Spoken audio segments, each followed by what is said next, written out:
Graça e paz, graça e paz. Deus abençoe a todos. Estamos ainda falando sobre providência, sobre a doutrina da providência. Estamos falando de Israel.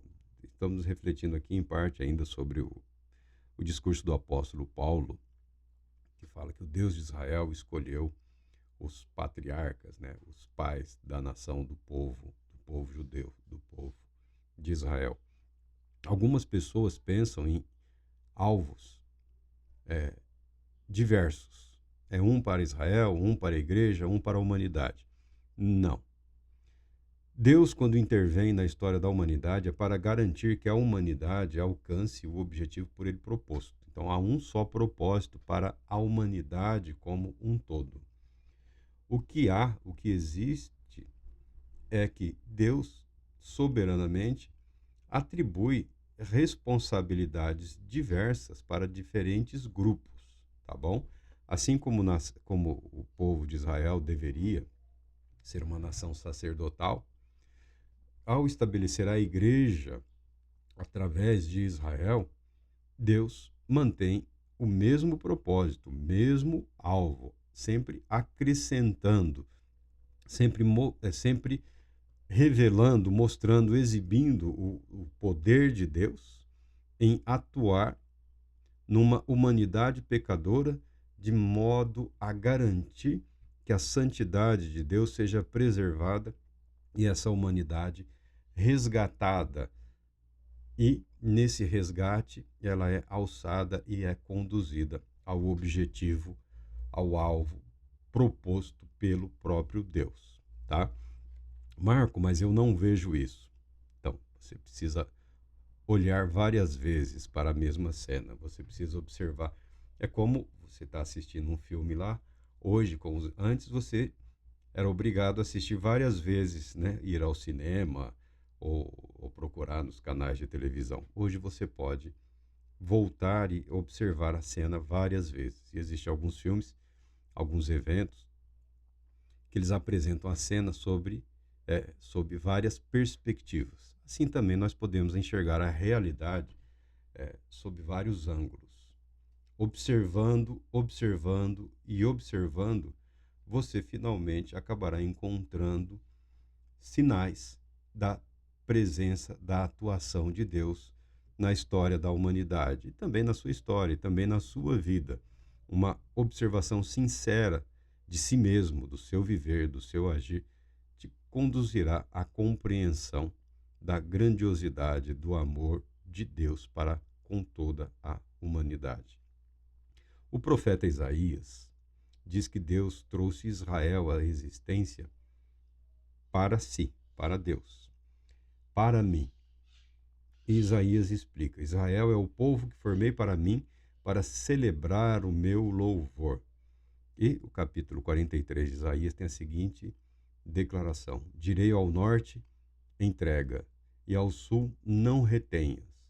Trazei meus filhos de longe e minhas filhas das extremidades da terra, a todos os que são chamados pelo meu nome, e os que criei para minha glória e que formei e fiz. Isso diz respeito à vocação de Israel, vocação em termos de futuro, futuro profético, futuro distante de Israel para a glória de Deus.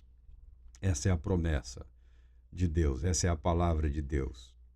E a Bíblia fala o seguinte, nunca esqueça disso: os dons e a vocação de Deus são irrevogáveis. Os dons e a vocação de Deus são irrevogáveis, tá bom? Você pode ficar assustado, você pode ficar alarmado, você pode perder o sono, você pode perder a paciência, você pode se preocupar até com, meu Deus, estou enlouquecendo. Mas o fato é que os dons e a vocação de Deus são irrevogáveis, o que significa não há força ou poder nesse mundo capaz de mudar o que Deus estabeleceu, tá? A sua vida está em ótimas e excelentes mãos. Ah, mas no momento não está lá muito bem. No momento pode estar péssimo, no momento pode estar horrível, no momento pode estar desesperador, no momento pode parecer que você está sendo convocado a tomar decisões que você preferiria evitar. Basta parar e refletir. É só um momento. Tudo que você está vendo passará. Tudo que você está ouvindo passará. Tudo que você está vendo acontecer no mundo vai passar. Não importa quanta maldade possam fazer. Não importa quanto tempo a mentira e o engano possam reinar. Passará. Mas a palavra de Deus não passará. A palavra de Deus nunca, jamais será revogada. Tudo que você vive, vê, sente, experimenta é um convite para que você decida por Deus, pela palavra de Deus, pelo plano de Deus, pelo propósito de Deus. Pedro, o apóstolo, ou Simão, chamado Pedro, Simão, o pescador, Simão, o Galileu, ele usa as palavras de Isaías para falar do plano e do propósito de Deus ou do alvo de Deus para a igreja. E ele diz o seguinte na sua primeira carta, né? A carta universal, carta a toda a igreja. A gente fala universal, pode ser que alguém queira reclamar direitos autorais aí, mas não pode. Essa palavra, ela, ela é o que ela significa, ela pertence a todos, tá bom? As cartas católicas ou as cartas universais. Vós, porém, sois raça eleita, sacerdócio real, nação santa, povo de propriedade exclusiva de Deus, a fim de proclamardes as virtudes daquele que vos chamou das trevas para a sua maravilhosa luz. Essas são as palavras do apóstolo Pedro, inspirado pelo Espírito Santo, visitando a bela pregação, o belo anúncio profético de Isaías, deixando em relevo o plano e o propósito de Deus para com a humanidade, para com o povo, a nação de Israel, e o apóstolo Pedro está reexpressando essa mesma verdade, garantindo que o plano de Deus não mudou. O propósito de Deus não mudou com a igreja, tá bom? A igreja é um evento único na história da humanidade. É um evento único, fundada sobre Cristo Jesus, a palavra viva, o verbo encarnado. Não é a palavra de Pedro, tá bom?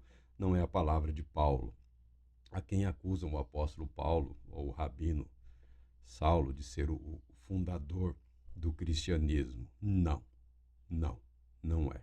Não é.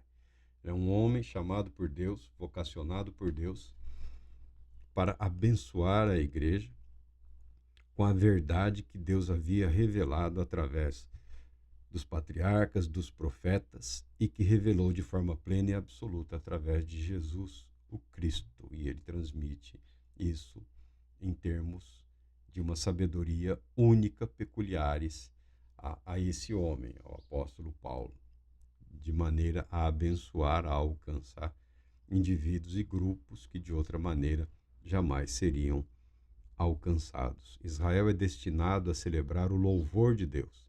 A igreja é destinada a proclamar as virtudes de Deus. A igreja é um convite à proclamação, ao anúncio constante da verdade por Deus revelada através de Cristo Jesus. A verdade por Deus revelada à humanidade através de Cristo Jesus. Que o plano, o propósito de Deus para com a sua criação é o louvor da glória de Deus. E nisso há um posicionamento aqui dos ensinos em relação à providência. A providência, você fala assim, mas eu quero saber o que Deus tem para mim. Eu não tenho como discorrer especificamente sobre um ou outro indivíduo, tá bom? O que o ensinamento permite é o objetivo proposto por Deus, o alvo comum de Deus. Muito embora não tenhamos dificuldades no que diz respeito à questão de dons espirituais, palavra de sabedoria, palavra de conhecimento, o que alguns chamam de dons de revelação. Não temos nenhuma dificuldade em relação a essas verdades. Mas o que temos é a orientação da palavra de Deus que diz que eu, você, todos nós somos totalmente responsáveis pelas nossas decisões, tá bom? Esperar que Deus decida não me parece a maneira correta e adequada. Viver pela fé, acreditando que, decidindo, mesmo que errando aqui e acolá, Deus nos conduzirá ao caminho da verdade, me parece o caminho mais saudável e equilibrado. É o caminho que traz mais paz. Se errei, Senhor, me perdoa, seguirei em frente. Se acertei, Senhor, muito obrigado pela tua mão soberana, me guiando, me conduzindo. É assim que se procura viver. Mas, em termos específicos da nação, do povo de Israel, conforme consta na palavra de Deus, ainda Isaías aqui, diz o seguinte. O autor usou uma expressão muito bonita. Quando Isaías levanta os olhos proféticos para o futuro mais remoto da glória de Israel, o propósito de Deus permanece o mesmo. Os dons e a vocação de Deus são irrevogáveis. A leitura do livro de Isaías é uma leitura muito rica, é uma leitura bastante simples, ainda que alguns não tenham um conhecimento absoluto de todos os eventos históricos sobre os quais Isaías discorre. Eu creio que o próprio Isaías não tinha um conhecimento sobre todos os eventos sobre os quais ele estava discorrendo, porque é uma mensagem profética que diz respeito ao futuro. Quando se fala sobre o futuro, ele não está trazendo à tona os erros ou os fracassos da nação ou de Israel. Não é essa a questão. Porque não há povo sobre a terra, não há nação sobre a terra que não tenha pecado, que não tenha se afastado de Deus. A mensagem profética tem o objetivo de transmitir esperança, transmitir confiança de que Deus, apesar de todos os eventos traumáticos no que diz respeito à história de Israel, está garantindo o futuro. É isso que é a mensagem profética, a garantia de que o futuro chegará. Isso eu posso aplicar à minha vida, à sua vida. O futuro é certo. A glória de Deus é certa. A vida eterna é certa. Num momento específico, futuro, absolutamente tudo fará sentido. É o que eu posso garantir, é o que a palavra de Deus me ensina. Agora, o caminho que você vai trilhar e tudo que você suportará ao aceitar trilhar esse caminho, eu não tenho como discorrer sobre isso, tá? Seria presunção, seria loucura, seria insanidade da minha parte. O que a Bíblia me permite garantir é que o futuro é certo. A sua vida tem um futuro. A sua vida faz parte do plano de Deus. A sua vida não só pode, como deve se encaixar nesse plano maior de uma vida para o louvor da glória de Deus. Como isso vai acontecer na sua vida, no seu viver, é algo que o próprio Deus se encarregará de transmitir a você. Como? Através das ferramentas usuais, da palavra de Deus, a oração, a meditação e a coragem de decidir, a coragem de seguir adiante, mesmo com os pés cansados, mesmo com as dores, mesmo com as dúvidas. Não precisa fingir que não tem dúvidas. Aprenda a levá-las àquele que tem o poder de revelar a verdade, apesar dessas sombras que de vez em quando se abatem sobre a vida das pessoas. O futuro distante de Israel no que diz respeito à existência para a glória de Deus, a vida para a glória de Deus, o louvor da glória de Deus. A palavra significa isso, né? Todos os do teu povo serão justos, para sempre herdarão a terra. Serão renovos por mim plantados, obra das minhas mãos, para que eu seja glorificado. Todos os do teu povo serão justos. Aí você vai discorrer sobre o que a Bíblia, sobre o que a palavra de Deus ensina sobre o ser povo de Deus. Alguns, alguns se apegarão a uma herança genética, a uma herança étnica, que não é necessariamente equivocado. Há uma herança, há um Judá, há um louvor, há um judeu, aquele cuja existência tem o propósito de louvar a glória de Deus. Quem pode fazer parte desse povo? O ensinamento cristão diz que toda a humanidade pode e deve fazer parte desse louvor da glória de Deus. Aí entram as controvérsias, né? Aí entram os debates, aí entram as filosofias. Marco, mas nem toda a humanidade quererá viver ou existir para o louvor da glória de Deus. O texto profético está falando do evento para a eternidade, do evento, não é do fim, da finalidade. Todos aqueles que decidirem viver para o louvor da glória de Deus serão todo o povo de Deus. Ah, mas tem gente, meu irmão, para de se preocupar. Para de se preocupar com a vida do outro. Para de se preocupar com a existência dos outros. Pare de se preocupar com a alegria dos outros. Pare de se preocupar com a tristeza dos outros. Pare de se preocupar com a prosperidade dos outros. Pare de se preocupar com a miséria dos outros. Permita-se viver a sua vida. Permita-se viver a sua existência diante de Deus. Não use o outro, não use os outros, não use eles, não use aqueles como desculpa para não viver a sua vida, para não existir a sua existência, para não experimentar no seu ser e no seu viver tudo que Deus propôs para você. Não precisamos viver como comentaristas da existência alheia, da realidade paralela. Não. Podemos viver, sim, para louvor da glória de Deus. É isso que o ensinamento bíblico escriturístico garante. Todos aqueles que assim decidirem, assim viverão.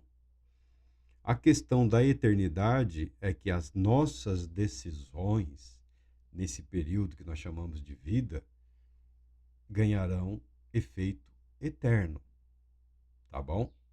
Ainda que seja difícil viver para o louvor da glória de Deus, o que a profecia, o que a palavra de Deus garante é que essa decisão, pela graça de Deus, nos conduzirá a esse viver e a esse existir. Quem vive para si acabará sendo lançado nesse abismo de ensimesmamento, né? Vivendo para si, um abismo, que no final das contas não será um lugar muito bom de se habitar na eternidade.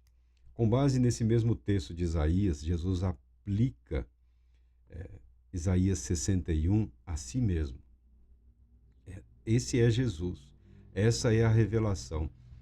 Jesus é a palavra viva, é o verbo encarnado. Se você continuar procurando em igrejas, em instituições, em homens, em mulheres, em movimentos, em avivamentos, em despertamentos, em reformas, em tradições, você só vai acrescentar sofrimento à sua vida, ao seu viver.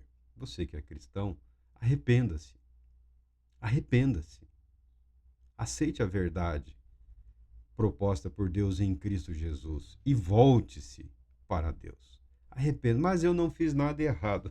Não é questão, não é questão de computar erros ou acertos. É uma questão de decidir submeter-se àquele que é eterno, que é soberano. E essa revelação vem através de Jesus, o Cristo. Entendendo, dedicando tempo a Jesus Cristo, você compreenderá e você verá o Espírito Santo suprindo as suas deficiências doutrinárias, tá bom? A resposta é Jesus Cristo. Essa humanidade que vive plena e perfeitamente para o louvor da glória de Deus, essa humanidade existe em Jesus Cristo. Nós participamos dela pela fé. Participamos dela pela fé. E na eternidade seremos conduzidos a esse estado eterno. É o que a Bíblia ensina. Jesus aplica a si mesmo a profecia. E ele diz o seguinte, continua aqui o autor, para mostrar que ele será o meio de Israel atingir finalmente essa condição futura. Com base neste mesmo contexto de Isaías, todos os do seu povo serão justos, para sempre herdarão a terra, serão renovos por mim plantados, obra das minhas mãos, para que eu seja glorificado. Você está pensando no Israel futuro, não é isso? Você tem na sua mente os textos de Apocalipse, você está pensando na Nova Jerusalém, você está pensando em todo um povo sacerdotal, com coroas de ouro, não é isso que você está pensando? Jesus chama para si, Jesus traz para a realidade humana, primeiramente, o que será o evento futuro. Jesus é a porta. Eis que estou à porta e bato. Jesus é o caminho. Jesus é a verdade. Jesus é a vida. Essa promessa se cumpre pela fé em Jesus, o Cristo. E diz o seguinte: o Espírito do Senhor está sobre mim. É o que diz Jesus, né? O Espírito do Senhor, o Espírito de Deus estará sobre o Messias, Jesus, sobre Jesus, o Cristo. Com que propósito? Sempre é o argumento do desígnio, né? Quando eu cito o Viktor Frankl, ele usa esse contexto de, da ansiedade humana na busca por sentido ou por significado na sua existência. Há um vazio de significado, há um vazio de sentido na existência humana já faz muito tempo. O que eu respeito no Viktor Frankl é que o aspecto espiritual, o aspecto religioso, está presente nos ensinamentos dele. Alguns pegaram algumas ideias aí e venderam milhões de livros, mas se você quiser ler o material do Viktor Frankl, ele era psiquiatra e neurologista. Essa parte que alguns chamam de psicanálise, essas teorias aí. Viktor Frankl é um conhecedor da alma humana. O que esse viés apresentado por Viktor Frankl tem de interessante para você? Ele é judeu. Freud também era judeu, tá bom? Dá para você rastrear ali o material que Freud usou do judaísmo, que todos os outros utilizaram do judaísmo, e o próprio Viktor Frankl lá você terá algumas perspectivas. Mas o que eu respeito no Viktor Frankl é que todo o material proposto por ele, toda a perspectiva proposta por ele, é anterior à perseguição ali aos judeus. Ele era austríaco. Viena, Áustria. Ele era austríaco, Viktor Frankl, se eu não me engano. Ele sofreu os horrores da perseguição nazista. Ele perdeu toda a família, ele perdeu muitos amigos, ele quase perdeu a vida. Ele foi submetido à exploração, a ser tratado como um sub-humano, Mas o que te interessa nos ensinamentos dele? Não, o que eu respeito nele é que o material estava proposto antes, e mesmo depois de ter passado absolutamente tudo que ele passou, ele manteve a sua integridade, ele manteve os seus ensinamentos, ele não deixou de acreditar na humanidade, porque Deus também não deixou de acreditar, de confiar na humanidade. Quando a Bíblia fala que Deus chamou, que Deus escolheu, é que Deus não desistiu da criação, Deus não desistiu da humanidade. Quando nós falamos que Jesus é o Cristo, que Jesus é o Messias, não estamos preocupados com a receptividade ou não dos judeus ou dos islâmicos em relação a isso. Estamos preocupados com a aceitação desse presente de Deus para as nossas vidas, dessa verdade, dessa realidade. Eu sei que Deus não desistiu de mim. Eu sei que Deus não desiste. Tem um pastor que eu gosto muito, o carro-chefe da pregação dele era não desista. Eu não sei se ele ainda faz tempo que eu não ouço, não vejo, mas não desista. Foi uma pregação tecnicamente simples, mas que causou um impacto muito interessante na minha vida há muito, muito, muito, muito tempo atrás. Não desista. Sempre falando para você não desistir. Mas eu quero te dizer o seguinte: olha, Deus não desiste. Deus não desiste da humanidade. Jesus Cristo é a prova final disso, de que Deus não desistiu da sua criação. A humanidade foi criada para o louvor da glória de Deus. Em Cristo Jesus, a palavra de Deus, o Verbo vivo, se faz carne, torna-se humano, torna-se humano. A palavra profética torna-se palavra viva, viva, viveu entre nós. Jesus diz o seguinte: o Espírito do Senhor está sobre mim, com um propósito, com um objetivo, para pôr sobre os que em Sião estão de luto uma coroa em vez de cinzas, óleo de alegria em vez de pranto, veste de louvor em vez de espírito angustiado, a fim de que se chamem carvalhos de justiça plantados pelo Senhor para a sua glória. Em em Cristo Jesus, a promessa de Deus, o compromisso de Deus para com Israel, para com a humanidade, prevalece. O propósito fica claro, o propósito é estabelecido. Há um plano do agir de Deus que se torna visível, palpável. Há uma estrada que se forma que se cria diante dos nossos olhos, que nós passamos a compreender e contemplar o plano de Deus. A minha vida, a sua vida, passa a ter sentido, passa a ter um propósito. Fazemos parte de algo que nos é superior. Fomos agraciados, fomos chamados, fomos resgatados, e estamos sendo conduzidos para o melhor que Deus propôs para a sua criação. A vida para o louvor da glória de Deus. Esse é o futuro profético ou futuro distante de Israel. Esse é o futuro profético para a família da fé, para aqueles que creem em Deus. Um viver para a glória de Deus. Deus Todo-Poderoso te abençoe, te proteja e te conceda paz, muita paz.